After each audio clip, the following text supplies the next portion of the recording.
காதல் ஒரு மழை, ஆனால் சிலருக்கு தான் நனைவது.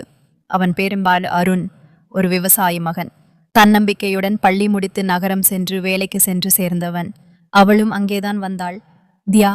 தினமும் பேசும்போது சிரிப்போடு ஒரு காதல் முளைத்தது. அவன் மனம் சொன்னது, அவள்தான் என் வாழ்வின் பெண். ஒரு நாள் தன்னுடைய ஆசையோடு கையில் ஒரு ரோஜாவுடன் தியா முன்னிலையில் சென்று சொன்னான், நீ என்னோட வாழ்க்கையாக வரமாட்டியா தியா? மெதுவாக சிரித்தாள் அருண். நீ நல்லவன்டா. ஆனா என் வாழ்நிலை வேற மாதிரி. நமது பாதைகள் இரண்டும் சந்திக்க முடியாது. அந்த சிரிப்பு அருணுக்குள் ஒரு பனிக்காற்றாக குத்தியது. மழை போல வந்த காதல் காற்றாக போனது. அவன் காதலை மறக்கவில்லை, ஆனால் தன்னையே மறந்து வாழ்ந்ததில்லை. காதல் தோல்வி ஒரு ஃபுல் ஸ்டாப் அல்ல, அது ஒரு கமா மாதிரியானது.